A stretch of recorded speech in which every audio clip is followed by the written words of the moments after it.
حضرت ابو ہریرہ رضی اللہ تعالی عنہ رسول صلی اللہ علیہ وسلم سے روایت کرتے ہیں کہ آپ صلی اللہ علیہ وسلم نے ان لوگوں سے جو آپ صلی اللہ علیہ وسلم کے پاس بیٹھے ہوئے تھے فرمایا، تم لوگ مجھے 6 کام کرنے کی ضمانت دو تو میں تمہیں جنت کی ضمانت دوں۔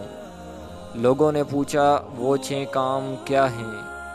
اے اللہ کے رسول صلی اللہ علیہ وسلم، آپ صلی اللہ علیہ وسلم نے فرمایا وہ یہ ہیں: نماز پڑھنا، زکوٰۃ دینا، امانت میں خیانت نہ کرنا، شرمگاہ، پیٹ اور زبان کی حفاظت و نگرانی کرنا۔